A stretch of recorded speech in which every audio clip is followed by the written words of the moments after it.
அண்ணனுக்கு ஜெய் இந்த படத்தோட ஆப்பர்ச்சுனிட்டி எனக்கு கொடுத்ததுக்கு இந்த படத்தோட director Rajkumar sir and producer Vetrimaaran sir 2 பேருக்கும் நான் என் நன்றி தெரிவிச்சுக்கிறேன். வெற்றிமாறன் சார் மாதிரி ஒரு பெரிய டைரக்டரோட ப்ரொடக்ஷன் கம்பெனியில் ஒரு படம் பண்ணுறதே அது ஒரு பெரிய அக்கம்ப்ளிஷ்மெண்ட்டாக நான் நினைக்கிறேன். அண்ட் இந்த படத்தில் நான் பண்ணியிருக்கிற கேரக்டர் சுந்தரி, 12th ஃபெயிலு, படிப்பே வராது இந்த பொண்ணுக்கு. இதுக்கு முன்னாடி இருக்கிற படத்துலலாம் டீச்சராக நர்ஸாக எல்லாம் பண்ணி டைரெக்டாக படிப்பே வராத ஒரு பொண்ணாக பண்ணியிருக்கேன் இந்த படத்தில். அண்ட் இந்த கேரக்டர் வந்து எனக்கு உண்மையிலேயே ரொம்ப சேலஞ்சிங்காக இருந்தது. ஏன்னா ஃபர்ஸ்ட் டேல இருந்தே டைரக்டர் வந்து என்கிட்ட சொல்லிகிட்டே இருப்பார், நீங்கள் சிட்டியில் இருந்து வந்த பொண்ணு மாதிரியே இருக்கீங்க, அப்படியே அழுக்காக மாறிடுங்க, நீங்கள் லோக்கல் ஆகிடுங்கன்னு சொல்லிகிட்டே இருப்பார். அப்படியே ஒரு லோக்கலான ஒரு கேரக்டர் பண்ணியிருக்கேன், மேக்கப்பே எதுவும் இல்லாமல். அண்ட் ஃபர்ஸ்ட் டைம் நான் ஓன் வாய்ஸில் டப் பண்ணியிருக்கேன். அதுவும் வந்து எனக்கு சுத்தமாக கான்ஃபிடென்ஸே இல்லை. டைரக்டர் தான் வந்து இல்லை நீங்கள் பண்ணால் நல்லாயிருக்கும்னு சொல்லி எனக்கு கான்ஃபிடென்ஸ் கொடுத்து என்னை பண்ண வச்சார். அண்ட் இந்த இந்த கேரக்டர் வந்து இந்த நார்மல் தமிழ் பேசுகிறதே எனக்கு கொஞ்சம் கஷ்டம்தான். அதில் வந்து லோக்கல் ஸ்லாங்கில் நான் பேசியிருக்கேன். எப்படி வந்திருக்குன்னு தெரியாது, அது படம் ரிலீஸ் ஆனதுக்கப்புறம் தான் தெரியும். அண்ட் இந்த படத்தோட கேமராமேன் விஷ்ணு சார், அப்புறம் ராதா ரவி சாரோட எனக்கு காம்பினேஷன் சீன்ஸ் எதுவுமே இல்லை, அதுதான் வருத்தமாக இருக்குது. பட் இருந்தாலும் அவர் நடித்த படத்தில் எனக்கு ஒரு ரோல் இருக்குது, அதுவே பெரிய விஷயம். அண்ட் தினேஷ், ஹீரோ தினேஷ், அவரை பற்றி நான் சொல்லவே தேவையில்லை, எல்லாருக்கும் தெரிஞ்ச விஷயந்தான். அவர் ரொம்ப சப்போர்ட் பண்ணார் என்ன. ஏன்னா அவர் வந்து ரொம்ப ஸ்பான்டேனியஸான ஒரு ஆக்டர். அவரோட நடிக்கிறது கொஞ்சம் கஷ்டம்தான். ஏன்னா ஃபர்ஸ்ட் டேக்கில் பண்ணதை அவர் செகண்ட் டேக்கில் பண்ண மாட்டார், வேறு ஏதாவது சொல்லுவார், டயலாக் மாற்றி சொல்லுவார். அதுக்கு நானும் ஸ்பான்டேனியஸாக இருக்கணும். அது எனக்கு ஒரு லேர்னிங் எக்ஸ்பீரியன்ஸாக இருந்தது அவரோட ஒர்க் பண்ணது. And music director. ஸோ இந்த ஆப்பர்ச்சுனிட்டி வந்து இந்த படத்தில் ஒர்க் பண்ண எல்லாருக்கும், technicians, crew, my makeup team, எல்லாருக்கும், கேமரா டீம் எல்லாருக்கும் தேங்க்ஸ் சொல்கிறதுக்காக நான் யூஸ் பண்ணுறேன். And once again thank you so much for coming. Thank you. அண்ணனுக்கு ஜெய் வந்து அட்டகத்திக்கு அப்புறம் எனக்கு வந்து ரொம்ப பக்கத்தில் இருக்கிற ஒரு படம். அட்டகத்திக்கு அப்புறம் குக்கு, எல்லா படமே ரொம்ப பிடிச்ச படம் தான். ஆனால் வந்து கொஞ்சம் அப்படி தள்ளி போயிட்டு எதனா ட்ரை பண்ணணும் அப்படின்னு சொல்லிட்டு கண்ணை மாற்றி ஏதோ ட்ரை பண்ண படம். திருப்பி எனக்கு என்ன மாதிரியே இருந்து பண்ணணும்னு சொல்லி ராஜ்குமாரும் வெற்றி சாரும், ஏன்னா இந்த படம் ஆரம்பத்துலேருந்தே ஃபுட்டேஜ் பார்க்கும்போது எனர்ஜி எங்கெல்லாம் கம்மியாக இருக்கும், அது ட்ரெய்லர் பார்க்கும்போது நமக்கு அந்த வைப் இருக்குல்ல, அது வந்து பார்த்து சொல்லி கொஞ்சம் லோ ஆனால் கூட என்னை வந்து புஷ் பண்ணிகிட்டே இருப்பாங்க. அண்ணனுக்கு ஜெய் கதை எனக்கு தெரியாது. அட்டகத்தி ரிலீஸ்க்கு அப்புறம் கூப்பிட்டு படம் பண்ணலாம் ராஜ்குமார் டேரக்டர் அப்படின்னு சொன்னேன். ராஜ்குமாரை வந்து வேப்பம்பட்டில் ஆஃபீஸ் போட்டுருந்தார், அப்போ போய் மீட் பண்ணோம். உங்களை வச்சு தான் இந்த ஸ்கிரிப்ட் எழுதியிருந்தோம் அப்படின்னு சொன்னார். அதுவே ஒரு மாதிரி பயங்கர லோவாக இருந்துச்சு. சரி ஓகே, என்ன வச்சு எழுதுறீங்களா அப்படின்னு அப்படியே போகலான்னு சொல்லிட்டு ஆரம்பிச்சது. ஸ்பாட்டில் இம்ப்ரவைஸ் பண்ணிகிட்டே இருப்போம். விஷ்ணுலாம் நிறைய எனர்ஜி கொடுத்தா, கொஞ்சம் லோவானா கூட அவரும் சொல்லுவாப்ல, ஆனால் ஒன்று போயிடலாம் பண்ணி நிறைய க்ளோசஸ்லாம் வந்து விஷ்ணுவோட புஷ்ல கிடச்சிது. அவர் கொஞ்சம் சப்போர்ட் பண்ணார் ஸ்பாட்டில், அவருக்கும் தேங்க்ஸ். ராதா ரவி சார் வந்து சின்ன வயசுலேருந்து பார்த்த ஒரு சீனியரான பூவே செம்பூவே சாங்கில் வந்து மைக் வச்சு பாடிட்டு இருப்பார். அது ரொம்ப சின்ன வயசில் எங்கள் அப்பாவோட நான் பார்த்தது. அவர் அவ்வளோ பொலைட்டாக பிடிக்கும் எனக்கு. மயில்சாமி சார், அட்டகத்தி முடிஞ்சு யார் கூடலாம் நடிக்கணும் அப்படின்னு கேட்ட லிஸ்ட்டில் நான் சொன்னது மயில்சாமி சார். அண்ணனுக்கு ஜெயில நடிச்சிட்டேன். எப்போல்லாம் நானும் ராஜ்குமார் படத்தோட இயக்குனர் டவுன் ஆகும், ஏன்னா 4 வருஷன்றது இந்த படத்தோட ப்ராசஸ் அவ்வளோ தேவைப்பட்டது. அது ரொம்ப க்ளீனாக சார் வந்து பார்த்துட்டாங்க, வெற்றி சார் பார்த்துட்டு பொறுமையாக இருங்க அப்படின்னு சொல்லும்போது, ஆனால் நிறைய கேள்வி வரும், நிறைய டிஸ்டர்ப் ஆகும், ப்ராக்டிக்கலாக நிறைய இது வரும். நானும் டிஸ்டர்ப் ஆகும், ராஜ்குமார் டிஸ்டர்ப் ஆகும். அப்போ கேட்டுருவோம், ஆனால் அதை எல்லாத்தையும் ஹோல்ட் பண்ணிவிட்டு இப்போ திருப்பியும் இந்த லான்ச் பண்ணியிருக்கிறது thank you sir and sorry sir. 2 பேரும் அவசரப்பட்டு கிஷோர் சார் அப்புறம் ஆலிஃப் சார் ஆரம்பத்தில் வெற்றி சாரோட இந்த ஸ்கிரிப்டை கரெக்டாக பிஞ்ச் பண்ணி எடுத்துகிட்டு வந்தது. அவங்களும் இந்த ஸ்கிரிப்டுக்கு நிறைய கொடுத்துருக்காங்க. கோபி அவருக்கும் தேங்க் பண்ணிக்கிறேன். மியூசிக் டைரக்டர் அருள் குரலி, எனக்கு வந்து ரொம்ப 8 இருக்குது, 8ல் 7 சாங், 1 தீமு அண்ட் 7 சாங். அந்த 7 சாங்குமே எனக்கு ரொம்ப பிடிச்சிருந்து. ராஜ்குமாரோட லிரிக் வந்து எனக்கு ரொம்ப கேட்சியாக இருந்துச்சு. அதில் வேறு யார் அசிஸ்டன்ட் டைரக்டர்ஸ் எல்லாருக்கும் நான் தேங்க் பண்ணிக்கிறேன். அண்ணனுக்கு ஜெய் வந்து எனக்கு அட்டகத்திக்கு அப்புறம் திருப்பி ஒரு ஆரம்பமாக இருக்கும்னு நான் நினைக்கிறேன், எனக்கு பக்கத்தில். நன்றி. எல்லாருக்கும் வணக்கம். எப்போதும் போல் இந்த படத்தையும் ஒரு நார்மலாக ஒரு படம் எடுக்கிறதுக்கு நிறைய எஃபர்ட்ஸ் இருக்கும்.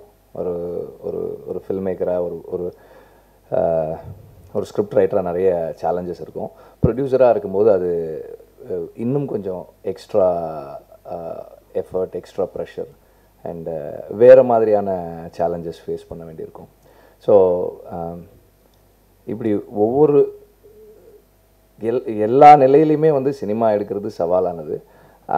அந்த அந்த மாதிரியான எல்லா சேலஞ்சிங் சிச்சுவேஷன்ஸ்லேயும் நாங்கள் வந்து ஒரு இடத்துல தான் ஒரு சப்போர்ட் கேட்டு நிற்கிற சூழல் வரும். அதுதான் press. So every time we have a good film in our hands. நாங்கள் வந்து இதை நீங்கள் உங்கள் படமாக இதை எடுத்துக்குங்க, இதை பார்த்துக்குங்கன்னு சொல்கிறோம். அண்ட் இவன் ராஜ்குமார் வந்து ஹீஸ் ஃப்ரம் யுவர் வேர்ல்டு. ஒரு ப்ரெஸ் பர்சன் தான். He was in television. So அவர் பண்ணியிருக்க படம், அதுக்கு வந்து உங்களுடைய சப்போர்ட் கண்டிப்பாக இருக்கணும், வேணும்னு நான் வந்து ரிக்வெஸ்ட் பண்ணி கேட்டுக்கிறேன். இந்த படம் ஸ்டார்ட் பண்ண ஜேர்னி வந்து ராஜ்குமார் கொஞ்சம் சொன்னார், தினேஷ் கொஞ்சம் சொன்னார். இது ஒரு நான் வடசென்னை ஆரம்பிக்கணும்னு இருந்தப்போ ராஜ்குமார் வந்து என் கூட ஒர்க் பண்ண ஆரம்பித்தார். தட் வாஸ் இம்மீடியட்லி ஆஃப்டர் ஆடுகளம். அப்போ ஒரு 1 இயர் நாங்கள் ப்ரீ ப்ரொடக்ஷன் பண்ணோம். அந்த நேரத்தில் நான் என்ன பண்ண போகிறேன்னு எனக்கே தெரியாத ஒரு கன்ஃபியூஸ்ட் ஸ்டேட்டில் இருந்தப்போ ராஜ்குமார் வந்து அண்ணா இப்படி ஒரு ஐடியா இருக்குது. ஃபர்ஸ்ட் வந்து ராஜ்குமார் என்னை மீட் பண்ணது வந்து அவரோட ஷார்ட் ஃபிலிம் ஸ்க்ரீனிங்க்கு என்னை இன்வைட் பண்ணியிருந்தார். நாளைய இயக்குனர் என்னுடைய சீசன் 2 இல்லை சீசன் 2 பெஸ்ட் டைரக்டர் வின்னர் அவர். அப்போது அந்த ஷார்ட் ஃபிலிம் ஸ்க்ரீனிங்க்கு இன்வைட் பண்ணியிருந்தார். நான் போய் பார்த்தேன். அது எல்லா டைப்பும் அந்த ஒரு கிராமத்து படம் இருந்தது, சிட்டி படம் இருந்தது, சயின்ஸ் ஃபிக்ஷன்லாம் ட்ரை பண்ணியிருந்தாங்க, எல்லாமே இருந்தது இல்லை. ஸோ எனக்கு பிடிச்சிருந்தது. தென் ஹி கேம் அண்ட் மெட் மீ அண்ட் செட் நான் அசிஸ்டன்ட் டைரக்டராக ஒர்க் பண்ணணும்.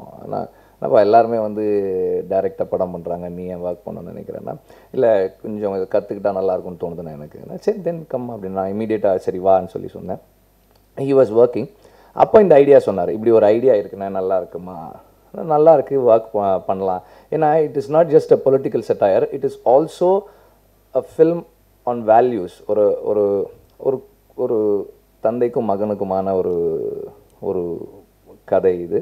ஒரு அப்பாவுக்காக ஒரு புள்ள என்னெல்லாம் செய்ய முடியும், என்ன செய்யணும்னு ஆசைப்படுவான், அது எப்படி தவறாகுது, என்ன நல்லா நடக்குதுன்றது. இட் இஸ் ஒரு காமெடி ஆஃப் எரர்ஸாக அதை ட்ரீட் பண்ணியிருக்காங்க. பொலிட்டிக்கல் சட்டையருக்கு எல்லாமே இருக்குது. பட் அதனுடைய உட்சரடாக உள்ளே இருக்கிறது ஒரு அப்பா பையன் கதை, which I connect to it a lot. So அதனால் அந்த இதை நம்ம பண்ணலான்னு சொல்லி ஸ்டார்ட் பண்ணோம். ஸ்டார்ட் பண்ணும்போதே அவர் என்ன சொன்னார்னா, தினேஷ் தான் எனக்கு மைண்டில் இருக்குது. தென் தினேஷோட ஒரு எனர்ஜி அது எப்போதுமே வந்து எப்படி சொல்கிறது, லைக் ஒரு ஒரு சுனாமி மாதிரி தான் இருக்கும். அப்படியே பின்னாடி போவோம், டபால்னு முன்னாடி வரும், தென் பின்னாடி போவோம் வரும், அந்த மாதிரி இருக்கும். அண்ட் ஐ திங்க் அந்த எனர்ஜி வந்து இந்த படத்துக்கு ஒரு பெரிய ப்ளஸ்ஸாக இருக்கும்னு எனக்கு தோணுச்சு. And they both work together. ஒரு நல்ல படத்தை பண்ணி கொடுத்துருக்காங்க. தேவ் டெலிவர்ட். அண்ட் இந்த படம் ஸ்டார்ட் பண்ணும்போது இந்த ஐடியாவை வந்து நான் ராஜ்குமார் எனக்கு சொல்லி கொஞ்சம் டெவலப் பண்ண உடனே நான் வந்து அப்போ ஃபாக்ஸ் ஸ்டார் கிரியேட்டிவ் ஹெட் பண்ணிட்டு இருந்த ஆலிஃப் கிட்ட இந்த ஐடியா சொன்னேன். அவர் ரொம்ப எக்ஸைட் ஆனார், அவருக்கு ரொம்ப பிடிச்சிது. தென் இம்மீடியட்டாக அது ஒரு ப்ராஜெக்டாக பண்ணோம். காக்கா முட்டைக்கு அப்புறமா உடனே நாங்கள் பண்ணணும். ஏன்னா காக்கா முட்டையும் இதே மாதிரி ஒரு ஐடியாவாக பிச் பண்ணி அப்போ அவங்களுக்கு அதை அண்டர்ஸ்டாண்ட் பண்ணிக்க முடியல. தென் படமாக பார்த்து தே கேம் ஆன் போர்ட். இந்த ஐடியா சொன்ன உடனே அவங்க லைக் பண்ணாங்க. லைக் பண்ணிவிட்டு தே கேம் ஆன் போர்ட்.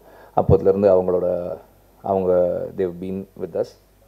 இந்த படத்தில் நிறைய கான்ட்ரிபியூட் பண்ணியிருக்காங்க. Dev helped us a lot in the making of this film. And இந்த படம் ஒரு விதத்தில் எனக்கு வந்து ரொம்ப ஸ்பெஷலான படம்னு சொல்லணும். ஏன்னா தினேஷும் சரி ராஜ்குமாரும் சரி அவங்கள வந்து ரொம்ப இனிஷியல் ஸ்டேஜஸ்லேருந்து நான் பார்த்துருக்கேன். தினேஷ் வந்து முதல்ல நடிக்கிறதுக்கு ஃபோட்டோ எடுத்துகிட்டு வந்த காலத்துலேருந்து 2002ன்னு நினைக்கிறேன் இல்லையா, 2002லேருந்து எனக்கு பழக்கம். அப்போதுலேருந்து பார்த்துருக்கேன். அண்டு தினேஷோட க்ரோத் ஆஸ் அன் ஆக்டர் பல இடங்கள் என்னை சர்ப்ரைஸ் பண்ணியிருக்கு. பல இடங்களில் ரொம்ப அத்தனை சர்ப்ரைஸுமே சந்தோஷமான சர்ப்ரைஸஸாக தான் இருந்திருக்கு. அண்ட் ராஜ்குமாரும் வந்து ஒரு அந்த ஷார்ட் ஃபிலிமெல்லாம் முடிச்சுட்டு என்ன வந்து பார்க்கும்போது ஒரு பையனாக தான் வந்திருந்தார். தென் இந்த சென்ஸ் எமோஷ்னலாக ஒரு சைக்கலாஜிக்கலாக அந்த ஸ்பேஸில் சொல்கிறேன். ஸோ இவங்க 2 பேருடைய க்ரோத் ஆஸ் பீப்புள், அவங்க எப்படி இவால்வ் ஆனாங்க இந்த படத்தோடன்றது வந்து it's a very special thing. ஒரு பெரிய ஜேர்னி தான். இந்த படத்தில் நடித்த எல்லாருமே தேவ் கிவன் தியர் பெஸ்ட். ஏன்னா வந்து ஒரு ஒரு படம் எடுக்கும்போது எல்லாருமே அதில் நடிக்கும்போதும் ஒர்க் பண்ணும்போதும் ஓகே படம் எடுத்தோம் ஒரு 6 மாதத்தில் ரிலீஸ் ஆகிடும், சரி ஒரு 9 மாதத்தில் ரிலீஸ் ஆகிடும், சரி ஒரு வருஷத்தில் ரிலீஸ் ஆகிடும், ஒரு 1.5 வருஷத்தில் ரிலீஸ் ஆகிடும். இப்படி வெயிட் பண்ணுறது இருக்கு இல்லையா, அந்த சினிமாவில் வந்து மிகப்பெரிய சேலஞ்ச் வந்து நம்ம காத்திருக்கிறது தான். இந்த காத்திருக்கிறதுக்கான பக்குவம் வந்து ரொம்ப கஷ்டமானது. அதை நாம் அக்செப்ட் பண்ணிக்கிறது. சரி நம்மளால் ஒன்றும் பண்ண முடியாது, நம்ம வெயிட் பண்ணணும், we have to wait for things to happen-ன்றது வந்து அது ரொம்ப ரொம்ப ரொம்ப சேலஞ்சிங்கானது. எனக்கு அது நிறைய நடந்திருக்கு. நான் வந்து தனுஷ்க்கு வந்து 2004 கதை சொன்னேன். நாங்கள் படம் ரிலீஸ் பண்ணும்போது 2007 எண்டு. ஸோ அந்த 3 years ஒன்றுமே நடக்காமல் அப்படியே உட்காந்துட்டே இருக்கிறது, ஸோ அதுக்கு எஃபர்ட் எடுக்கிறது. ஸோ எனக்கு அது ஒரு பெரிய லேர்னிங் ப்ராசஸாக இருந்தது. அந்த அந்த அந்த 3 years வந்து என்னோடய ஃபோக்கஸ் எங்கேயும் செதறாமல் கவனமாக இருக்கிறதுக்கு எனக்கு ஒரு பெரிய பயிற்சியாக இருந்தது. அதை விட பெரிய பயிற்சி ராஜ்குமாருக்கு இந்த படத்தில் கிடச்சிருக்கு. ஸோ இந்த இது எல்லாத்தையும் அவ்வளவு பொறுமையாக இருந்து ஒவ்வொரு நிலையிலையும் அவங்க எல்லாருமே ஆர்டிஸ்ட், டெக்னீஷியன்ஸ். அண்ட் எனக்கு இதில் ரொம்ப சந்தோஷமாக இருந்தது என்னென்னா எவ்ரிபடி வேர் ஓப்பன். இப்போ நம்ம ஒன்று சொன்னோம்னா யாருமே அதை அஃபென்சிவாக எடுத்துக்கல, அதை அக்செப்ட் பண்ணிக்கிட்டாங்க. ஓகே இப்போ இப்படி சொல்கிறாங்க, சரி அப்போ நம்ம இது இப்படி பண்ணலாம். விஷ்ணு ஆகட்டும், ராஜ்குமார் ஆகட்டும், தினேஷாக இருக்கட்டும், எல்லாருமே நானும் ராதாராஜ் சாரும் கூட அந்த ஃபர்ஸ்ட் ஷெட்யூல் முடிச்சு ஒரு சின்ன கேப் வந்தது. செகண்ட் ஷெட்யூல் போகிறதுக்கு அப்போ நாங்கள் டிஸ்கஸ் பண்ணோம். ஏன்ப்பா ஏன் லேட் ஆகுது அப்படின்னாரு. இல்லை சார் சில விஷயங்கள்லாம் கொஞ்சம் கரெக்ட் பண்ணிகிட்ருக்கோம் அப்படின்னா, சரி பண்ணுங்க அப்படின்னாரு. தென் இந்த செகண்ட் ஷெட்யூல் போயிட்டு வந்து அதுக்கப்புறம் பேசும்போது இப்போ எனக்கு நிறைய டிஃப்ரென்ஸ் தெரியுது. It is something else. The energy of the team has change. நான் ரொம்ப பாசிட்டிவாக இருக்குது, நல்லா இருக்குது அப்படின்னு சொல்லி சொன்னார். ஸோ எவ்ரி டைம் நம்ம ஒரு சஜஷன் சொன்னால் அதை ஏற்றுக்கிறதுக்கு எப்போதுமே வந்து க்ரியேட்டிவ் ஃபீல்டில் கொஞ்சம் கஷ்டமாக இருக்கும். ஆனால் அதெல்லாம் எந்த இஷ்யூஸும் இல்லாமல் அதை ஏற்றுக்கிட்டு எல்லாருமே ஒரே ஒரு விஷயத்துக்காக தான் ஒர்க் பண்ணியிருக்கோம். To try to make this into a better film. ஒரு ஒரு ஒரு நம்ம நினச்ச படத்துக்கு பக்கத்தில் போய் சேர்றதுக்கான முயற்சி தான் எல்லாருமே இந்த படத்தில் எடுத்திருக்கோம். And it's a team effort. ரொம்ப எளிமையான படம், ஒரு சிம்பிளான film, but everybody had given their best. என்ன முடியுமோ அதை கொடுத்துருக்கோம். And now we have brought this film to you. எப்போதும் போல் வைக்கிற ரிக்வெஸ்ட் தான், ஆனால் ஒரு சம்பிரதாயமான ரிக்வெஸ்ட் கிடையாது. இது வந்து இந்த படம் அடைய போகிற இந்த படத்துக்கு கிடைக்க போகிற ஓப்பனிங்காக இருக்கட்டும், இந்த படத்துக்கு கிடைக்க போகிற வெற்றியாக இருக்கட்டும், அது வந்து உங்களில் தான் தொடங்கணும். இங்கே ஸ்டார்ட் பண்ணால் தான் அது போய் சேரும் அப்படின்ற ரிக்வெஸ்ட்டோடு முடிச்சுக்கிறேன். நன்றி, வணக்கம். எல்லாருக்கும் வணக்கம். ஃபஸ்ட்டு ஸ்டேஜ் ப்ரெஸ் மீட்டில், ஸோ அதனால் ஃபஸ்ட்டு மூவி, அதனால் ரொம்ப கொஞ்சம் நர்வஸாக இருக்குது. எல்லாருக்கும் இருக்க மாதிரி தான் இருக்குது. இந்த படம் உருவாகிறதுக்கு காரணமாக இருக்க எல்லாருக்குமே தேங்க் பண்ணுறதுக்கு இந்த ஸ்டேஜை நான் பயன்படுத்திக்கணும்னு நினைக்கிறேன். ஒரு ப்ரெஸ் மீட்டில் வந்து நான் டிவி மீடியாவில் இருக்கும்போது தினம் வந்து ஒரு ப்ரெஸ் மீட் நடக்கும். ஏதாவது ஒரு படத்தை போய்ட்டு கவர் பண்ணுறது எங்கள் வேலையாக இருக்கும். அங்கே தான் உட்காந்துருப்போம். இது மாதிரி நிறைய ஸ்டேஜ் கவர் பண்ணியிருக்கு. ஒரு ஸ்டேஜ் முன்னாடி நிற்கும்போது தான் தெரியுது அதோட பதட்டம் என்னன்ட்டு. இந்த படம் பண்ணுறதுக்கான அறிவும் ஆற்றலும் கொடுத்த நான் இறைவனுக்கு நான் நன்றி சொல்லணும்னு நினைக்கிறேன். அப்புறம் இந்த படம் உருவாகிறதுக்கு காரணமாக இருந்த வெற்றி சார், அண்ணன் தான் கூப்பிடுவேன், அண்ணன் அவர். நான் ஷார்ட் ஃபிலிம்ஸ் முடித்த டைமில் எல்லாருமே வந்து படம் டைரக்ட் பண்ண ஸ்ட்ரைட்டாக போயிட்டாங்க. எனக்கு வந்து திருப்பி கற்றுக்கணுன்னு ஆசைப்பட்டு நான் அவர்கிட்ட வந்தேன். அதுக்கப்புறம் நான் ஒரு ஐடியா ஒன்று அவர்கிட்ட நான் சொன்னேன், இது பண்ணலாம். அப்படி ஒரு 2013 இருக்கும். இந்த ஐடியாவை படமாக பண்ணலான்னா அப்படின்னோட பண்ணலான்னு உடனே அந்த ப்ரொடக்ஷன் வந்து அவர் டிசைன் பண்ண ஆரம்பிச்சிட்டாரு. அந்த ஸ்கிரிப்ட் ஃபார்ம் பண்ணுறதுக்கான ஸ்பேஸை கொடுத்தாரு. அந்த ஸ்கிரிப்ட் ஃபார்ம் பண்ணுறதுக்கு ஒரு பெரிய டைம் எடுத்தது. அது வரைக்கும் அவர் அது சப்போர்ட் பண்ணார். அதுக்கப்புறம் அதை ஃபாக்ஸ் கம்பெனிக்கு கொண்டு போனார். படத்தை அடுத்த லெவலுக்கு எடுத்துகிட்டு போனார். ஆர்டிஸ்ட் யார் பண்ணலாம் அப்படின்னா தினேஷ் சார் பண்ணால் நல்லாயிருக்கும். அதுக்கு நம்ம இது பண்ணலாம், இந்த கதைக்கு ரொம்ப ஆப்டாக இருப்பார் அப்படின்னு சொல்லி தினேஷ் சாரை உள்ளே கொண்டு வந்தார். படத்துடைய ப்ராஜெக்டாக அந்த படம் வந்து முழுசாக ஃபார்ம் ஆனதுக்கு வந்து அவர் தான் காரணம். எனக்கு அதில் எந்த ஸ்ட்ரெயினுமே இல்லை. அவர் வந்து ஒரு கிரேட் ஃபிலிம் மேக்கர். அவரை பற்றி பேசணும், நிறைய பேசலாம். அவர் ஏன்னா இந்த படத்தில் கிட்டத்தட்ட ஒரு லாங் கேப், ஒரு 5 years ஆகிடுச்சு. அதனால இது ரொம்ப பழைய படம்லாம் இல்லை. அவர் ஒரு லாங் கேப் எடுத்தது அந்த படம் ஃபார்ம் ஆகிறதுக்கு. அவரே தான் சொல்லுவார், ஒரு படம் வந்து அதோடைய ரிலீஸிங் டேட்டை, அதோடைய ப்ரொடியூசர்ஸை, அதோடைய ஆர்டிஸ்ட்டை அதுவே வந்து உருவாக்கிக்கும் அப்படின்னு. ஸோ அந்த போஸ்டர்ஸு, அந்த படத்தோட டெய்லர் இன்னுமே ஃப்ரெஷ்ஷாக இருக்குது அப்படின்னா அந்த படம் முழுமையாக இருக்குதுன்னு நினைக்கிறேன். அது முழுமையாகிறதுக்கு அதுக்கான பொறுமையும் அதுக்கான அறிவையும் அவர் தான் எனக்கு கற்றுக் கொடுத்தாரு. அதனால் நான் கண்டிப்பாக தேங்க் பண்ணணும். அப்புறம் படத்தோட ஹீரோ தினேஷ் சார், அவர் வந்து இந்த படத்துக்கு கொடுத்த எனர்ஜி வந்து ரொம்ப பெரிய எனர்ஜி. ஏன்னா ஒரு ஃபஸ்ட் மூவி டைரக்டர், நான் வந்து ஒரு ஒரு கதைன்னு கூட அவர்கிட்ட நான் எதுவுமே சொல்ல, சீன் ஆர்டரில் எடுக்கிறேன், நீங்கள் அப்படியே நடிச்சுக்கிட்டே கதையை தெரிஞ்சுக்கோங்க சார். நான் சென்ஸ் பண்ணுறேன், இந்த படம் பெருசாக வரும், நான் நம்புகிறேன் அப்படின்னு சொல்லி அப்போதுலேருந்து அந்த படத்தில் வந்து அவர் ட்ராவல் ஆக ஆரம்பித்தார். அவர் நிறைய ஸ்ட்ரெயின் எடுத்து நடித்தார். ஒரு மரம் ஏற ஷாட்டு இல்லை, ஏகப்பட்ட ஏரியாவில் அவர் ரொம்ப ஸ்ட்ரெயின் பண்ணி ஒரு 4 படத்துக்கான எனர்ஜி ஒரே படத்தில் கொடுத்து நிறைய வேலை செஞ்சார். அவர் இந்த படத்தில் வச்ச நம்பிக்கை, ரொம்ப நன்றி சார், தேங்க்யூ. அப்புறம் ஹீரோயின் மகிமா, அவங்களுமே வந்து இந்த ஒரு ஊர் பொண்ணாக அடாப்ட் ஆகிறதுக்கு அந்த ஊரில் இருக்கவங்களோட பழகி அந்த பாடி லாங்குவேஜ் மேக்கப் இல்லாமல் நடித்தாங்க, அவங்களே டப்பிங் பண்ணாங்க. அதுக்கு வந்து அவங்க கொடுத்த எனர்ஜி, அவங்க கொடுத்த சப்போர்ட்டு. அப்புறம் ராதா ரவி சார், அவரோட ஒர்க் பண்ணுறது வந்து எனக்கு பயங்கர எக்ஸைட்டிங்காக இருந்தது, செம்ம எனர்ஜியாக இருந்தது அவரோட ஒர்க் பண்ணும்போது. நிறைய பேர் பயமுத்துனாங்க, அவரோடலாம் வேலை பார்க்க முடியாது, ஃபஸ்ட் ஆஃப் ஆல் டைரக்டர் இல்லைங்க அப்படிலாம் சொன்னாங்க. ஆனால் செம்ம கம்ஃபர்ட்டாக வச்சுக்கிட்டார், என்ன சூப்பராக வச்சுக்கிட்டார் அவர். நல்ல எக்ஸ்பீரியன்ஸ் அவரோட ஒர்க் பண்ண அந்த டேஸ் 10 நாள், அது செம்ம எக்ஸ்பீரியன்ஸ் எனக்கு. அப்புறம் மயில்சாமி சார், வையாபுரி சார், அவங்க வந்து எப்போவுமே காமெடியன், ஆனால் இந்த படத்தில் அவங்க சீரியஸான கேரக்டர் பண்ணியிருக்காங்க. ஒரு அப்பா கேரக்டர் பண்ணியிருக்காரு மயில்சாமி சார். சில காமெடியன் மட்டும்தான் ஸ்க்ரீனில் அவங்க ஃபீல் பண்ணாங்கன்னா நமக்கும் ஃபீல் ஆகும். மயில்சாமி சார் அந்த மாதிரி ஃபீல் பண்ணுற ஒரு எமோஷனான ஒரு மொமெண்ட் இருக்குது, அது வந்து ரொம்ப நல்லா கன்வே ஆகிருக்கு அவர். அப்புறம் வையாபுரி சார் பண்ண ஒர்க்கு எல்லாமே ரொம்ப நல்லா இருந்தது. அப்புறம் படத்தில் ஒர்க் பண்ண ஆர்டிஸ்ட்னால் தங்கதுரை, அப்புறம் ஜானி, அது மெட்ராஸ் ஜானி கேட் பண்ண ஹரி, அப்புறம் விஜயமுத்து, தீனா, இன்னும் நிறைய பேர் இருக்காங்க. நான் எல்லார் பேரையும் நான் சொல்லணும், ஆனால் எல்லாருக்குமே நான் நன்றி சொல்லிக்கிறேன். எல்லாருமே ஏன்னா ரொம்ப சப்போர்ட்டிவாக இருந்தாங்க இந்த படத்தில். அவங்களோட ஏன்னா ஒரு வருஷத்துக்கும் அடுத்த வருஷத்துக்குமே கண்டினியூட்டி கேப் இருக்கும், அதையுமே வந்து அவங்க ஃபாலோ பண்ணிட்டு வந்தாங்க, படத்தோடவே ட்ராவல் பண்ணிட்டு வந்தாங்க. அதனால அவங்களுக்கு நான் தேங்க் பண்ணணும். அப்புறம் இந்த படத்தில் இல்லை, நண்பனாகவே என் கூட ட்ராவல் பண்ண கோபின்னு ஒருத்தன், இப்போ அவன் இல்லை, இறந்துட்டான். இப்போ நான் பேசிகிட்டு இருக்கிறவன் கேட்டுட்ருப்பான் நான் நம்புகிறேன். ஷார்ட் ஃபிலிம் பண்ண காலத்துலேருந்தே அவன் ட்ராவல் பண்ணாங்க. தேங்க்யூ கோபி, ரொம்ப நன்றி.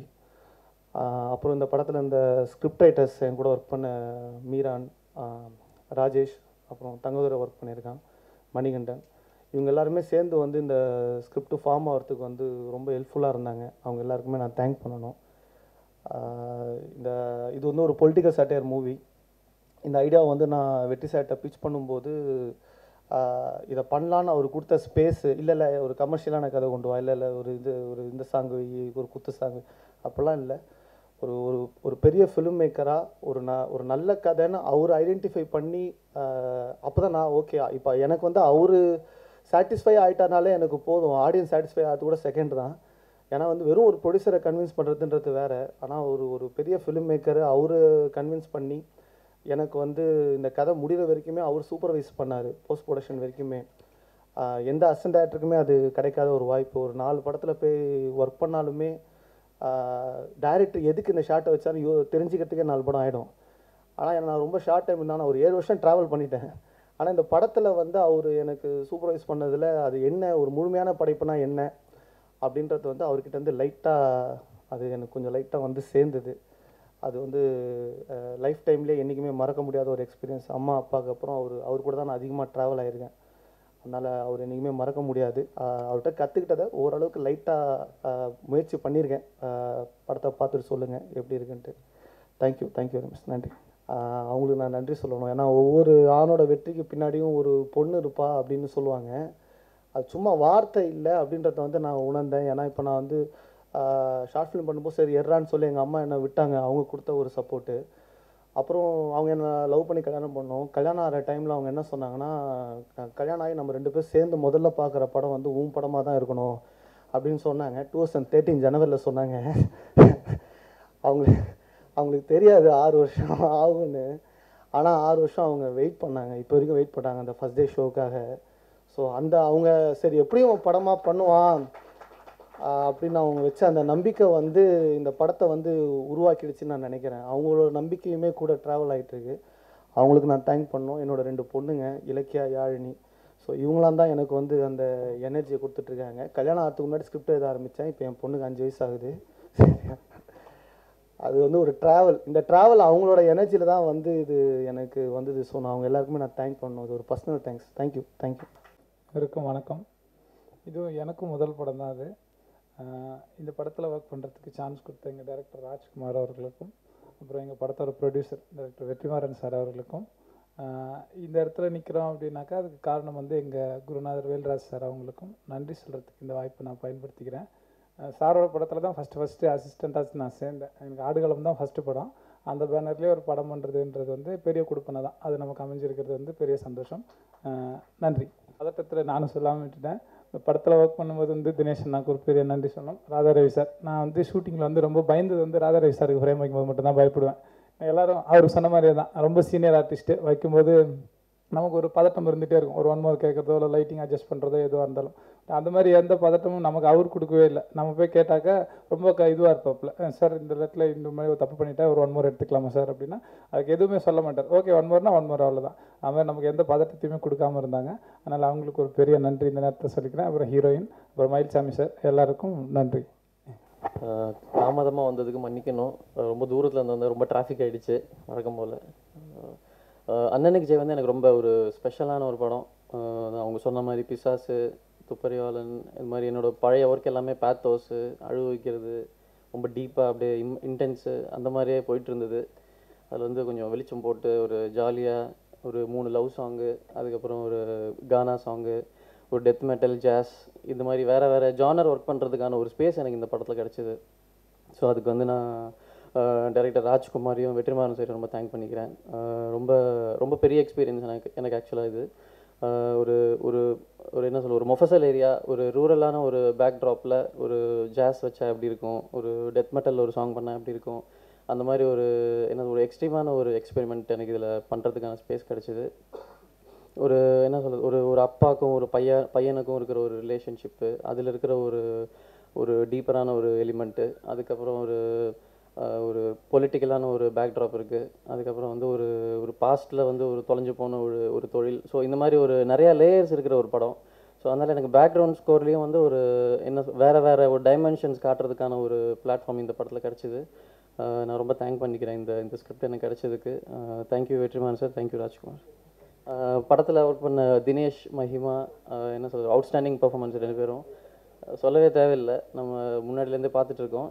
ஸோ ஒர்க் பண்ண எல்லா டெக்னீஷியன்ஸ்க்கும் எல்லா ஆர்டிஸ்ட்க்கும் தேங்க் பண்ணிக்கிறேன். தேங்க்யூ. இங்கே கூடியிருக்கும் என் குடும்பத்தை சேர்ந்தவர்களே,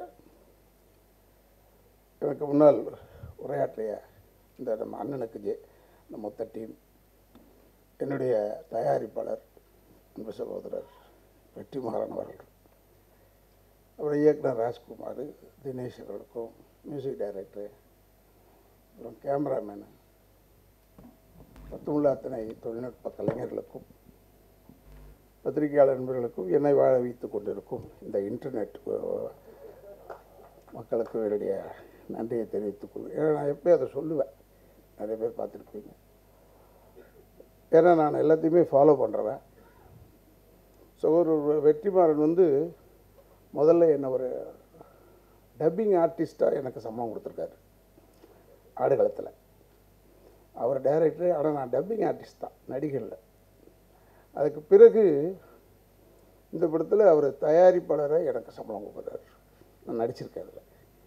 இப்போ தான் அவர் டைரக்ட் பண்ணி ஒரு படத்தில் நான் நடிச்சிக்கிட்டு இருக்கேன், வட சென்னை. அதில் சம்பளம் கொடுத்துட்ருக்காரு. ஆக அவர் வந்து பல ரூபங்களை எடுத்துக்கொண்டு இருக்கிறார். அவரோட இணைந்து அதான் அவர் சொன்ன மாதிரி தான். நான் இந்த படத்துக்கெல்லாம் முதல்ல டிஸ்கஸ் பண்ணுறது உண்மை தான். இருந்தாலும் இன்றைக்கி நான் வந்ததுக்கு காரணம் சொக்கனங்கிட்ட முதலே சொல்லிட்டேன். ஏன்னா எனக்கு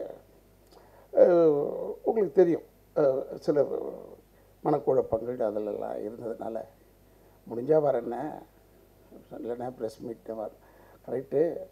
பட் வேறு விஷயங்கள் என்னை ப்ரெஸ் பண்ணிக்கிட்டு இருக்கிறதுனால கொஞ்சம் நான் யோசித்து சொல்கிறேன். எல்லாமே எதுவாக இருந்தால் பரவாயில்ல அப்படின்னும் போது நல்ல செய்திகள் வந்து கொண்டு இருந்ததுனால், நல்ல செய்திகள்னால் காவேரி ஹாஸ்பிட்டலில் நல்ல செய்திகள் வந்ததுனால் எனக்கும் ஒரு அவுட்டிங் மாதிரி தான் இருக்குது. இங்கே ஆரம்பித்தோம்னா ப்ரெஸ்ஸோட இன்றைக்கி காலையில் அப்புறம் திருப்பி சாயந்தரம் இதே இடம், அப்புறம் நாளைக்கு 3ஆம் தேதி இன்னொரு படத்துக்கு இதே இடம், ப்ரெஸ் மீட் எல்லாம் ஒத்துக்கிட்டு இருக்கேன். ஆனால் இந்த கண்டிஷனோடு ஒத்துக்கிட்டேன். இப்போ அஃப்கோர்ஸ் வந்து அவங்களெல்லாம் பார்த்தேன், சந்தோஷம். ஏன்னா நான் ப்ரெஸ்ஸுக்கிட்ட சொல்கிறதெல்லாம் என்னென்னா, பழைய ஆளுங்களையும் பார்த்தேன், புது ஆளுங்களையும் பார்க்குறேன். இப்போ தெய்வமணி நான் ஆட்டோவில் தினகரன்லேருந்து வந்திருக்காருன்னா இவங்களெல்லாம் எனக்கு எல்லாமே நல்ல அறிமுகமானவங்க. இப்போ சத்யாலாம் வந்து சிறுவனாக இருந்தாலும் எனக்கு ரொம்ப நாள் பழக்கம். அதே மாதிரி இப்போ பிஸ்மி இருக்கார், அவர் கூட்டம் வலைபேச்சு குரூப் இருக்குது, ஒருத்தர் வந்து அப்படி நான் இருக்கார். அதனால் இவங்க எல்லாருமே எனக்கு நல்ல நண்பர்கள். நீங்கள் இப்போ வெற்றிமாறன் சொன்ன மாதிரி இந்த படங்களை ஓட வைக்கிறதுக்கு நல்ல தமிழ் டைரக்டர், அப்புறம் அந்த கதாநாயகி வந்து கேரளாலேருந்து வந்திருக்காங்கன்றதுனாலும் இருந்தாலும் இவ்வளோ நல்ல தமிழ் பேசணும்னு நான் எதிர்பார்க்கல. ஏன்னா இப்போ கூட உள்ளே உட்காந்து பேசிகிட்டு இருக்கும்போது ஒரு சகோதரிகிட்ட சொல்லிட்டேன், ஏமா இப்படி தமிழை போட்டு கடிக்கிறீங்கன்னு. தமிழை கடிப்பதில் ஒரு மொழியோட ஸ்டைலாக பேசுகிறீங்க, அதுதான் இப்போ இன்றைக்கி ஃபேஷன்னா அது தப்பு இல்லை. இப்போ இவங்க இது கூட இந்த காம்பேர் பண்ணி எங்களெல்லாம் அறிமுகப்படுத்திக்கிட்டு இருக்காங்க. அவங்ககிட்ட கூட பேசிக்கிட்டு இருந்தேன், அவங்களும் பத்திரிகையாளர்னு சொன்னாங்க.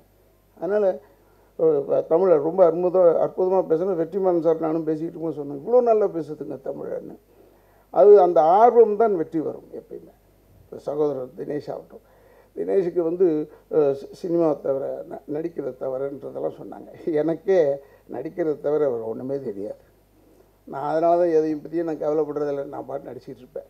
ஆனால் எனக்கு ஏன்டா படம் குறையுதுன்னு பார்த்தா இப்போ தான் ராஜ்குமாரும் கேமராமேன் சொன்னதுலேருந்து தெரிஞ்சது. இல்லை சார், உங்களை நாங்கள் ரொம்ப பயந்துக்கிட்டு இருந்தோம் இதனாலே பாதிப்பாக வரமாட்டோம் போல இருக்குது நம்மக்கிட்ட நினச்சிக்கிட்டேன். ஏடா பயப்படுறீங்க நீங்கள், நான் என்ன புள்ளி அசிங்கமா, இதுக்கு எதுக்கு பயப்படணும்? இப்போ ஏன் பயப்படுறாங்கன்னு தெரியல. ஒரு சிலர் பயப்படுறாங்கன்னு நினைக்கிறேன். இப்போ வெற்றிமாறன்லாம் என்கிட்ட பயப்படல, அவர்கிட்ட தான் நாங்கள் பயந்துக்கிட்டு இருக்கோம். ஏன்னா எவ்வளோ தூரம் வைக்க போகிறாரு, எவ்வளோ தூரம் எடுக்க போகிறாருன்னு எனக்கு தெரியாது. ஃபுல்லாக நடித்து கொடுத்துருக்கேன், டப்பிங்கில் பார்க்கும்போதே கொஞ்சம் காணாம். அப்போ மெயின் பிக்சர் வரும்போது என்ன ஆகுன்றதை நான் யோசித்தேன். அதனால் உங்களை பார்த்து நாங்கள் தான் பயப்படணுமே ஒழிய நான் என்னை பார்த்து பயப்படுறாங்க ஆச்சரியமாக இருக்குது. என்ன பயம்னா அந்த டைமுக்கு இருக்கணும். இந்த பாருங்கள், இன்றைக்கி 9:30 மணிக்கெலாம் வந்துவிட்டேன். நான் ஒழுங்காக இருந்தேன், 10 மணிக்கு வந்திருப்பேன். ஃபோனை போட்டு அந்த ப்ரொடக்ஷன் மேனேஜருங்களுக்கு எப்படின்னா எல்லோரும் வந்துடணும், இங்கே அவங்க வேலை ஓவர். இங்கே வந்தோன்னே சொக்கனுங்கிட்ட சொன்னேன், என்னென்ன நீங்கள் 9 மணிக்கு சுப்பு சொல்லிச்சு, 9 மணின்னு சொல்லிச்சு, நீங்கள் 10 மணிக்கு ஐயோ ஆனால் நீங்கள் கரெக்ட் டைமுக்கு வந்துடுவீங்கன்னு தெரியுமா, அவனுக்கு தெரியாமல் சொல்லிட்டான். இதனால் உள்ளே வந்துட்டேன்னு வச்சுக்க. அவர் இருந்தார், அவருக்கு அப்போ தான் ஒரு சந்தோஷம், படா சொன்ன மாதிரி வந்துட்டான்டா உள்ளேன்னு. ஆக எல்லோரும் வந்துடணுன்றது ஒன்று. எனக்கு இந்த படத்துக்கு உள்ள பக்கத்தில் வந்து உள்ளே வரும்போது தான் நான் இது மாதிரி நிறைய ப்ரெஸ் மீட்டில் என்ன அவ்வளோவா பார்த்துருக்க முடியாது. இருந்தாலும் வந்தவுடனே நானே திருப்தியோடு உள்ளே வந்ததுக்கு காரணம், முதல் முறையாக என் ஃபோட்டோ வரைஞ்சி வச்சுருக்காங்க ஐயா பேனரில், அண்ணனுக்கு ஜெயன் போட்டு. முதல் முறை தான் என்னுடைய 44 ஆண்டு கால அனுபவத்தில் சொல்கிறேன். ஃபஸ்ட்டு டைம் அண்ணனுக்கு ஜெயன் போட்டு என் படத்தையும் பெருசாக வச்சுருக்காங்க. அப்பாடா நல்லா திருப்தியாக இருந்தது. அப்புறம் மேலே பார்த்தா மயில்சாமி இருந்தான். அப்படி பார்த்தேன், சரி இதில் நம்மளை விட்டா ஆள் இல்லை போல இருக்கு, அதனால் வச்சுருக்காங்கடா அப்படின்னு நினச்சிக்கிட்டே தான் உள்ளே வந்தேன் நான். ஏன்னா தினேஷ் வந்து பெரிய ஹீரோன்றது வேறு. எங்கள் பூர்வீக ஊர் எங்கள் அப்பா சைடுக்கு வந்து ஆவடி, அது பக்கத்து ஊர் தான். தினேஷ் முதல்ல பேசிக்கிட்டு இருக்கும்போது சொன்னான், நல்ல நடிகை எனக்கு தெரியும், அப்படியே ரொம்ப ஆர்வமான ஒரு நடிகை. என்னென்னா ஒரு இடத்துல நிற்க மாட்டான், இந்த ஸ்ப்ரிங் மாதிரி குதிச்சுக்கிட்டே இருப்பான். அந்த குதியே நமக்கு வராது, எப்படி தான் பண்ணுறவனோ தெரியல. அப்புறமா ஒரு செகண்டுக்கு ஒரு ரியாக்ஷனோடு இருப்பான். அதனால் நானாக யோசிச்சுக்கிட்டே இப்போ சொல்கிறேன், கொடுக்குற சம்பளத்துக்குள்ளே நடிடா, அதிகமாக பண்ணிடாதரா அப்படின்னு நான் சொல்லுவேன். நான் எப்பவுமே எல்லார்ட்டையும் சொல்கிறது அது. ஒரு பழைய நடிகர்களுக்கெல்லாம் சொல்லுவேன், பேர் சொல்லக்கூடாது, தப்பாக போயிடும். ஏன்னா நீங்கள் இருக்கீங்களே பயங்கரமான ஆள். இல்லை யார் இல்லைனாலும் பரவாயில்ல, இந்த வலைபேச்சு கும்பல்கிட்ட மாட்டிக்கிட்டு தவிக்க முடியாது நம்மளால். அவர் போகிற போக்கில் தட்டி விட்டு போயிடுவாங்க நம்மளை. அவங்கக்கிட்ட பெரிய ஒரு நடிகை அவங்களாம் இருக்கும்போது நான் சொல்லுவேன், சம்பளத்துக்குள்ளே நடிக்க சொல்லியா அவங்கள ஓவராக கேமராவுக்கு வெளியெல்லாம் அப்படியெல்லாம் கொட்டி தீர்த்துருவாங்க. அதெல்லாம் அது மாதிரிலாம் இல்லாமல் தினேஷ் வந்து ரொம்ப ஆர்வத்தோடு இருக்கிறான் அவன் வரணும்னு. எனக்கு உண்மையாக சொல்கிறேன், நான் வந்து முரளி அவங்க பையன் அதர்வாவோட நடித்தேன், அப்போ பார்த்தேன். அப்புறமா இந்த விஷ்ணு விஷாலோட நடித்தேன். இப்போத்துக்கு விஜய் இவங்க பீரியடுக்கெல்லாம் பிறகு இப்போத்துக்கு வரக்கூடிய ஒரு ஃபோர்ஸான நடிகர்களை நான் பார்க்குறேன். நான் ஐடென்டிஃபை பண்ணேன். அதில் இப்போ ஒரு ஆள் வந்து நம்ம தினேஷ் அவர்கள். டெஃபினட்டாக அவங்கள்ட்ட எதிர்காலம் இருக்குது. ஆனால் எல்லாருக்குமே நான் ஒன்று சொல்கிறேன், எல்லாருமே எதுக்கு சம்பளம் கேட்கக்கூடாது, தேவைக்கு சம்பளம் கேட்கக்கூடாது, வேலைக்கு தான் சம்பளம் கேட்கணும். இதை சொன்னது வெற்றிமாறன் தான் என்கிட்ட. அவர் நெகட்டிவ் ரைட்ஸ் அவர்கிட்ட. நேற்று நான் பேட்டி கொடுக்கும்போது கூட அதை சொல்லிட்டு சொன்னேன். ஏன்னா தேவைக்கு சம்பளம் கேட்குறாங்க எல்லாரும். தேவைக்கு சம்பளம் கேட்குறதுனால தான் தொல்லையாகுது. தான் செஞ்ச வேலைக்கு மட்டும் சம்பளம் கேட்கணும். கேட்டால் ரொம்ப பெருசாகிடுவாங்க. நான்லாம் இன்றைக்கி வரைக்கும் 44 வருஷமாக இருக்கிறேன். என் வாய்க்கு இருக்கலாமா சினிமாவில்? இருக்கக்கூடாது. ஏன்னா நான் அது ஆளுங்க கிடையாது எல்லாரை பற்றி. ஏன்னா நான் உண்மையை மட்டும்தான் பேசுவேன். எனக்கு போட்டு உடப்பேன் நான் எல்லாத்தையும். அதனால தான் ராதாரவியை கூப்பிட்றதுக்கு பயப்படுவாங்க. ராதாரவி வந்தாலும் கொஞ்சம் யோசிப்பாங்க, ஐயோ நம்மளை பற்றி ஏதாச்சும் விட போகிறாரு. இருந்தால் சொல்லுவேன், இல்லைன்னா விட்டுருவேன். நான் நமக்கு என்ன இருக்குது, எதுக்கு நான் சொல்கிறதெல்லாம் தவறே கிடையாது, அதனால் சொல்கிறேன் அப்படின்னு நான் நினச்சிருக்கேன். எனக்கு ஏதாவது மன்னிப்பு கேட்கணுன்ற பக்கமே போக மாட்டேன். அதனால் சொல்கிறேன், தயவுசெய்து தேவைக்கு சம்பளம் கேட்காதீர்கள். உங்கள் தேவை இருக்கலாம், பெருசாக ஸ்விம்மிங் பூலோட வீடு கட்டணும்னு ஆசை இருக்கலாம், அதுக்கு கேட்கக்கூடாது சம்பளம். இந்த படத்தில் என்ன நடிச்சிருக்குமோ அதுக்கு மட்டும்தான் கேட்கணும் அப்படின்னு சொன்னால், இப்போ நான்லாம் இருக்கிறதுக்கு காரணமே அதான். என்னுடைய தேவையெல்லாம் எனக்கு எல்லாமே இருக்குது, அது வேறு விஷயம். ஆனால் நான் வந்து என் வேலைக்கு மட்டும்தான் கேட்பேன். என் வேலைக்கு எவ்வளவோ அவ்வளோ மட்டும்தான் நான் கேட்டுக்கிட்டு இருக்கிறேன்றது எனக்கு தெரியும்.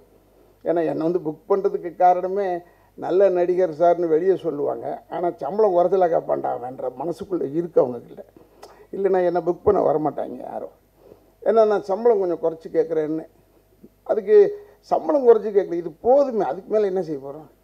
கார் டியூ கட்டிடலாம், எலக்ட்ரிசிட்டி பில்லு கட்டலாம், எல்லாத்தையும் கட்டிட்டு போக கொஞ்சம் மீதி இருக்கா, அதை கொடுக்குறாங்களே சினிமாக்காரங்க. அதனால் ப்ரொடியூசர் வாழணும்.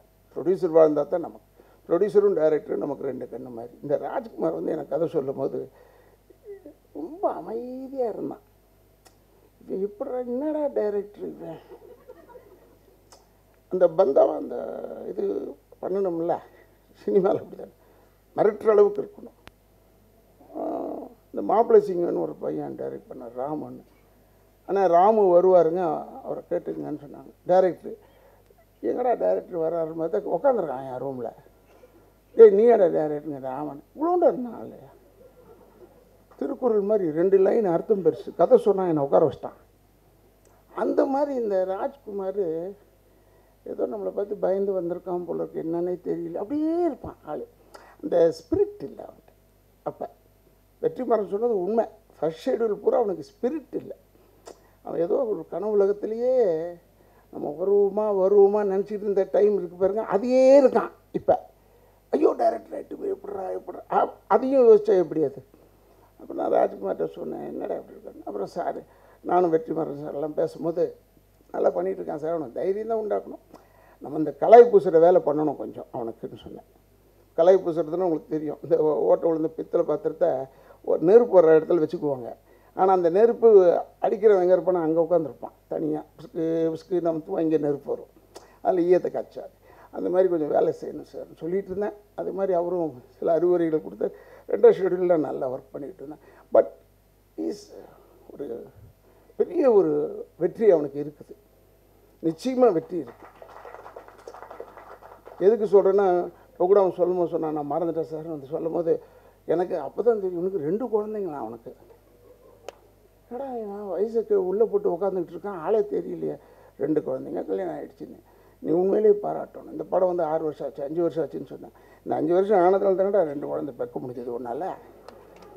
இல்லை டைம் இருந்ததில்லை, அதுக்காக சொல்கிறேன். இல்லை நான் கூட அப்படி தான். நான் 74 எனக்கு கல்யாணம் ஆச்சு. சினிமாவுக்கு வந்துட்டேன், 74 வந்துட்டேன் சினிமாவுக்கு. இருந்தாலும் 8 வருஷம் முட்டி இதான் சினிமா தெரியுமே. தேவையாக இருந்தால் தான் கருவுலேருந்து இழுப்பாங்க, இல்லைன்னா விட்ருவாங்க, அப்படியே கண்ணுக்கு தெரிஞ்சால் கூட விட்ருவாங்க. அதனால் நான் ரொம்ப 8 வருஷம் ரொம்ப கஷ்டப்பட்டேன். அதுக்கப்புறம் சொன்னாங்க ஹிட்டானவுன்னே, எம்ஆர்ஆத பையன் அவர். முன்னாடி மட்டும் வேறு ஆள் பையனா நான், அப்போவும் எம்ஆர்ஆத பையன் தான்டா 8 வருஷத்துக்கு முன்னாடியா. அதனால் நான் என்ன செஞ்சேன்னா, 74 கல்யாணம் ஆச்சு, 75 கல்யாணம் ஆச்சு. நானும் 2 குழந்தைய பெற்றுக்கிட்டேன். அதுக்கப்புறம் பிஸியானவொன்னு உண்மையாக சொல்கிறேன், நேரம் கிடையாது வீட்டில் பார்க்குறதுக்கு பேசுகிறதுக்கு. அதனால் ராஜ்குமார் இந்த படம் ரிலீஸ் ஆனால் உனக்கு டைம் கிடைக்க போகிறதில்ல. அதனால் முதல் படம் உன் பொண்டாட்டியோடு போய் பார்த்துரு. அதுக்கப்புறம் நீ வந்து உன் பொண்டாட்டியோடலாம் கூப்பிட்டு போய் பார்க்க முடியாது. நீ அது தப்பாக எடுத்துக்காத, ஏதோ வேறு ஆளுங்க அப்படி இல்லை, சினிமா கும்பலோடு போய் பார்ப்ப படம். அதுக்காக சொல்கிறேன் நான். நீ ரொம்ப பிஸி ஆகிடுவேடா இந்த படத்துக்கு அப்புறம். பாரு, நீ வேணாலும் சேலஞ்சு கட்டிக்கிறேன், நான் வேணாலும். இந்த படம் ரொம்ப பிரமாதமாக வரும். இந்த படம் வந்து நல்ல ரொம்ப ஒரு யதார்த்தமான படம். இன்னொன்று, தினேஷ் வந்து கவலைப்பட வேணாங்க, சினிமா மட்டும் தெரிஞ்சு வச்சுக்க. தூங்கும்போது காலை ஆட்டிக்கிட்டே தூங்கணும், காலை ஆட்டாமல் தூங்கணும், நீ போயிட்டான்டான்னு சொல்லிட்டு வேற ஆளை போட்டுருவான். அதுக்காக இப்போ சினிமா கொஞ்சம் ஏன் மாறி இருக்குன்னா, இப்போ என் சைஸுக்கு எனக்கு தைக்கிறாங்க ட்ரெஸ்ஸு. தைச்ச உடனே அப்புறம் பார்த்தா சம்பளம் ஒத்து வரலன்னொடனே என்னை விட்டுறாங்க. என்னை விட்டுட்டு வேற ஆளை எப்படி தேடுறாங்கன்னா, நடிகனை தேடுறதில்ல, இந்த சட்ட அளவுக்கு அவன் கிடைக்கிறான், அவனை பார்ப்போண்டான்னு பிடிக்கிறாங்க. கம்பெனியில் ட்ரெஸ்ஸு வேஸ்ட் ஆகிடக்கூடாதுன்னு அந்த சைஸுக்கு பார்க்குறாங்க. அதனால் அப்படி இருக்கும்போது நீ எல்லாரையுமே டைரக்ட் பண்ண பாரு, ரொம்ப பெருமைப்படுகிறேன். ஏன்னா நீ எல்லாம் எனக்கு ஒன் மோர் சொல்லும் போது இல்லை, நான் கவலையப்படுறதில்ல. புது பையன் இப்படி தான் சொல்கிறத நான் எந்த டைரக்டராக இருந்தாலும் எனக்கு பெரிய முக்கியமானவங்க அவங்க காலை தொட்டு தான் கும்பிடுவேன். ஃபஸ்ட்டு ஷாட்டில் அவங்க கூட பயந்துட்டான், என்ன ஒன்றும் இல்லைடா டைரக்டருக்கு காலை தொட்டு கும்பிட்றேன். எப்படின்னா, தலைவர் அவர்கள் எங்கள் வீட்டுக்கு முதலமைச்சராக வந்தபோது எங்கள் அப்பா வெளியே போய் அவருடைய சிஃபர்காரை டோரை திறந்து மூடினார் எங்கள் அப்பா. அப்போ தலைவர் சொன்னார், அண்ணன் ராதாண்ணன் நீங்கள்லாம் வந்து மூடக்கூடாது, கதவு மூடாதீங்கன்னு. அப்போ எங்கள் அப்பா சொன்னார், இது நான் உனக்கு மூடலடா கதவை, முதலமைச்சருக்கு மூடினேன்னு சொன்னார். அதனால் அது மாதிரி நான் வந்து டைரக்டர் காலில் தான் தொட்டு கும்பிட்டேன். அதனால் இந்த படம் வந்து ஒரு பெரிய வெற்றி வரும், வெற்றி உறுதி. நீ இந்த தேட்டரில் வந்து படம் பார்க்கல ஜனங்க, அதெல்லாம் நினைக்காத. தேட்டரில் 30 பேர் வந்தால் சக்ஸஸ் ஆப்ப. உண்மையை சொல்கிறேன், பெரிய படத்துக்கு 7 பேர் உட்காந்து நான் எண்ணிட்டேன். மேலேருந்து எண்ணுறேன், 7 பேர் தான் இருக்கான். சரி ஏதோ வருவான்னு பார்த்தா வரவே இல்லை அவன். அப்புறம் பார்த்தேன், சரி இது இப்படி தான் போல இருக்குது. அதையே வெற்றின்னு மக்களிடம் பெரிய மாபெரும் வெற்றின்னு போட்டாங்க. இந்த 7 பேரும் மக்கள் தானே, அது நியாயமான விஷயம் தான். அவங்க போட்டதில் ஒன்றும் தப்பு கிடையாது. அதனால் நீ அதெல்லாம் எதிர்பார்க்காத, ஓடும் படம். ஏன்னா இப்போல்லாம் என்ன ஆயிடுச்சுன்னா, தேட்டரில் உள்ளே போய் படம் பார்க்குறதோட வெளியே சைக்கிள் ஸ்டாண்டையும் பைக் ஸ்டாண்டையும் பார்த்தா தெரிஞ்சு போகுது ஓடுதா இல்லையான்னு. ஆனால் அதில் நிறைய இருக்குது, நிறைய பைக்கு காரை பார்த்துட்டு நான் ஏமாந்துட்டேன், நல்லா ஓடுது போல இருக்குன்னு பார்த்தா அந்த பாப்கார்னையும் ஐஸ்கிரீமையும் சாப்பிட்றதுக்கு இந்த ரெஸ்டாரண்ட்டுக்கு வர்றதுக்குன்னே வராங்க எல்லாம். அதுக்காக சொல்கிறேன். இருந்தாலும் நீ கவலைப்படாத, இதெல்லாம் நினைக்காத. அண்ணனுக்குச்சே பெரிய வெற்றி, உனக்கு நல்ல பேர் கிடைக்கும். இது இருக்காங்க, இவ்வளோ பேர் வந்திருக்காங்களே, இவ்வளோ பேர் வந்திருக்காங்க, நிச்சயமாக ஏதாவது 2-3 பேர் அக்கப்போராக பேசுவாங்க, அதுக்கு பற்றி கவலைப்படாத. இதெல்லாம் இப்படி வாங்கிட்டு இந்த அழுக்கை சேர்த்துடாத, தூக்கி போடு. அவங்களாம் நல்லவங்க பாவம், அவங்களும் ஏதாவது எழுதுனா தானே வேலை ஓடும். இப்போ நம்ம ஏதோ ஒன்று எடுக்கிறோம், அவங்க ஏதோ ஒன்று பேசுகிறாங்க எடுக்கிறாங்க, இதுதானே, இப்படி தானே இருக்கணும். அதில் ஒரு நட்போடு பழகிக்கிட்டே இருக்கணும். எல்லாருமே வந்து உனக்கு சிறப்பாக எழுதிட மாட்டாங்க. சில பத்திரிகைகள் இருக்குது, என் வயசுக்கு சொல்கிறேன், சிறப்பாக இருக்குன்னு அது நல்லா இருக்குன்னா எல்லாம் எழுதுவாங்க. எண்டில் வந்து எப்படி இந்த படம் இருந்தாலும் படம் சிறப்பாக இருக்கிறது, எப்படி இந்த படம் இருந்தாலும் புள்ளி வச்சால க்ளோஸ்டான்னு அர்த்தம். நம்ம அதெல்லாம் நீ தெரிஞ்சுக்குவ இனிமேல். அதனால் ராஜ்குமார் நீ பயப்படாத, உனக்கு நல்ல பக்க பலங்கள் இருக்கிறது. எல்லாருமே நல்ல உனக்கு சப்போர்ட் இருக்காங்க. பெரிய வெற்றிமாறன்லாம் உன்னை பற்றி பேசுகிறது, நான் டப்பிங் பண்ணும்போது, வட சென்னை டப்பிங் பண்ணும்போது அவர் உன்னை பற்றி எவ்வளோ பேசியிருக்காருன்னு எனக்கு தெரியும். ஏன்னா பின்னாடி பேசுபவன் தான் உண்மையை பேசுபவன், முன்னாடி பேசுகிறவன்லாம் புகழ்ச்சிக்காக பேசுபவன். 90% அப்படித்தான். அதனால் அப்படி சொல்லிக்கிட்டு நீ வந்து எதுக்கும் கவலைப்படாத, நல்லபடியாக நீ நல்லா வருவ. அதுக்காக நீ உன் மனைவியை வந்து கஷ்டப்படுத்திட்ட. இந்த படம் நீ நானும் ஒன்றா சேர்ந்து பார்ப்போன்னா 6 வருஷம்னு சொல்கிறேன். அது எதுக்கு? அதுக்காக வயசாகிடு போதும் சம்சாரத்துக்கு. 6 வருஷம் ஆச்சு அவளுக்கு. அது குழந்தை, சின்ன குழந்தை. அது வந்து அதெல்லாம் நீங்கள் சபதமாக ஏற்றுக்காதீங்க. நான் வந்து எதுவுமே சபதமாக ஏற்றுக்கவே இல்லை. இந்த படத்தில் எனக்கு அவார்டு வர வரைக்கும் இந்த முடியை வெட்டாமல் விடுவேன்னு விட்டேன். இந்நேரம் இவ்வளோ தூரத்துக்கு வளர்ந்துருக்கும். எனக்கெல்லாம் முடியெல்லாம் நான்லாம் முடி அளவில் தான் வேண்டிக்குவேன். முடி வெட்ட மீசை எடுத்துருவேன். ஒரு பக்கம் மீசை எடுக்க போகிறேன்னு சொல்கிறோம்ல, அதெல்லாம் ஏன் தைரியமாக சொல்கிறதுன்னா, இந்த காதை அறுத்துக்கிறேன்னு ஒருத்தனும் சொல்ல மாட்டான். காது வளராது, மயிர்னா வளர்ந்துடும். அதனால சொல்கிறது, ஒரு பக்கம் மீசை எடுத்துக்கிறேன், இந்த படம் ஓடலை நான். அதெல்லாம் ஒரு பக்கம் எடுத்துக்க வேணாம், ஏன் நீ காதை எடுத்துக்கிறேன்னு சொல்லு. எவனாவது கான்ஃபிடெண்ட்டாக சொல்ல மாட்டான். அதனால் நீ அப்படிலாம் கவலைப்படாத, நான் அதெல்லாம் எதுவுமே வேண்டிக்கிறது இல்லை. நான் படம் ஓடினா சரி ரைட்டு. நன்றி பத்திரிக்கையாளர்களுக்கும் மக்களுக்கும் நன்றி, பொதுமக்களுக்கும் நன்றின்னு சொல்லிக்க வேண்டியதுதான். ஏன்னா இன்றைக்கி நம்ம படம் ஓடக்கூடாதுன்றதுக்கு ஒரு பெரிய கூட்டமே இருக்காங்க ரெடியாக. உடனே இந்த படத்தை ஃபஸ்ட்டு ஷோலேயே வெளியே கொண்டாந்து விட்டுருணும். அதில் எல்லாம் இருக்காங்க. உனக்கு தெரியும், தெரியாமல் வெற்றிமாறனுக்கு நல்லா தெரியும். அதையெல்லாம் மீறி உன் படம் ஓடணும். நிச்சயமாக இந்த படம் ஓடும். ஏன்னா யதார்த்தமான படம், யதார்த்தமாக சொல்லியிருக்கேன். மனுஷங்க யதார்த்தமாக இருக்கானுங்க. யதார்த்தமாக இருக்கும்போது இப்போ ஜனங்களுக்கு வேறு ஒரு ட்ரெண்டு பிடிக்குது. இந்த காமெடியாக எதையாவது ஒரு கதையை செஞ்சுக்கிட்டு இருந்தோம்னா அதை ரசிக்கிறாங்க, கதையை விட்டுறேன். ஆனால் இந்த கதையில் ஒரு பெரிய நான் கடைசி கிளைமேக்ஸை சொல்லவே மாட்டேன். ஏன்னா ப்ரொடியூசரோ டைரக்டரோ பயந்துடக்கூடாது. இந்த கதை எல்லாருக்கும் ஒரு பாடமாக இருக்கிற படம், ரொம்ப பாடமாக இருக்கும்.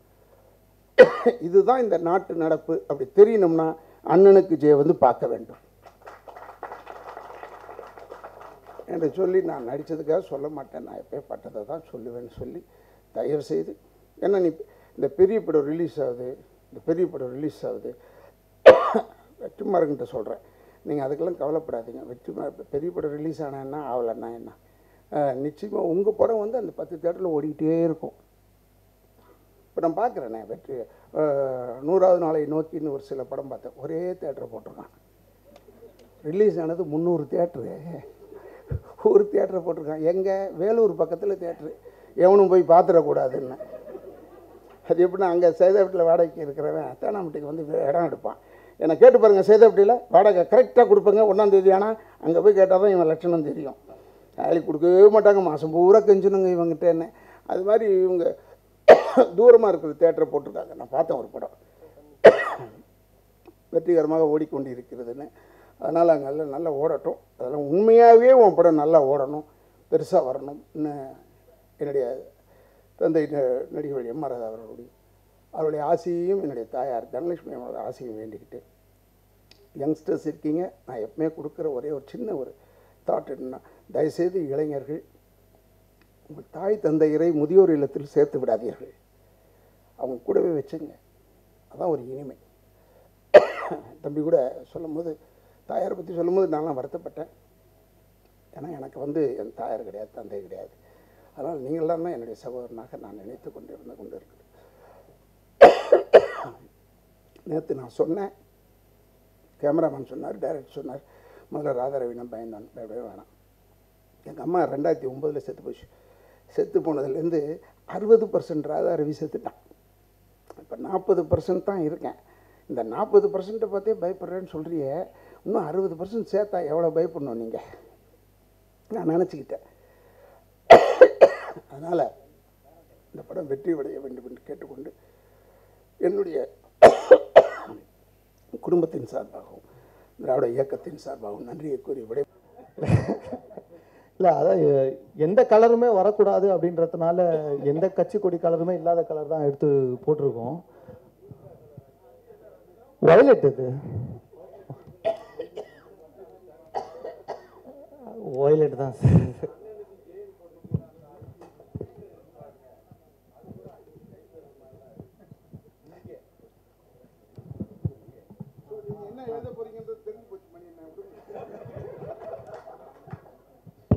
இல்லை சார், அது எந்த கட்சியுமே டார்கெட் பண்ணிலாம் கிடையாது சார். இது ஒரு கற்பனையான 2 கட்சிகள் சார், ஈமா விகா தாப்பாக்கான்ட்டு. ஒரு கற்பனையான ஊரில் நடக்கிற உண்மையான கதை சார்.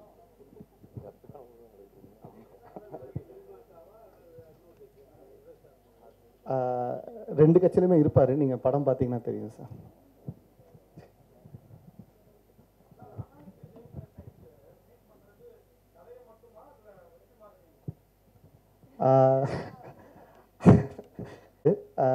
எனக்கு அவர் அண்ணன். ஸோ ஆனால் கதைக்காக தான் வச்சது. இப்போ நீங்கள் சொல்லும்போது தெரியுது, ஒருவேளை அவருக்கும் சேர்த்தது கனெக்ட் ஆகுது அப்படின்ட்டு. கதைக்கானது மட்டும்தான்.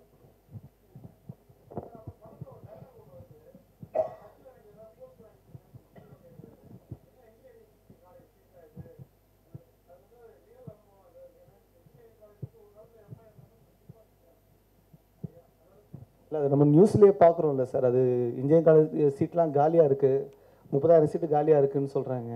ஸோ ஸோ அது ரொம்ப ஈஸியாகிடுச்சுல இன்ஜினியரிங் காலேஜ் சீட்டுன்றது ஒரு சட்டையருக்காக அது கொண்டு வந்தோம் சார்.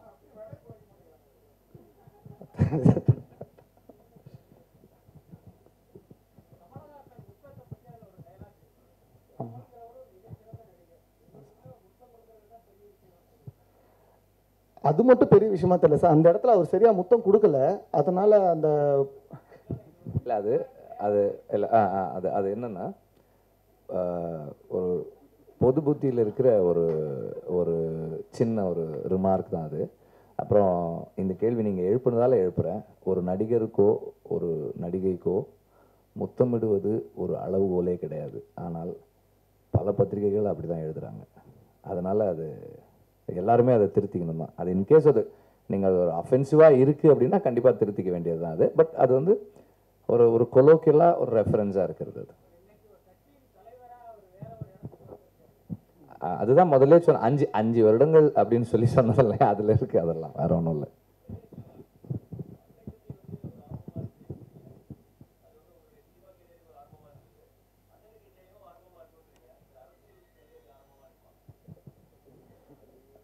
இருக்குது, நிறைய பண்ணணும்னு தோணுது. ஸோ அதனால் வாய்ப்பு இருந்தால் இறங்கிடும். இது படத்துக்குள்ள இது ஆரம்பம் தான். ஏன்னா ரொம்ப பெரிய பிரேக் எடுத்திருக்கோம்ல. ஸோ அதனால் நான் அதை தான் ஆரம்பம்னு சொன்னேன். அரசியலுக்குன்னு கேட்டிங்கன்னா வரலாம்.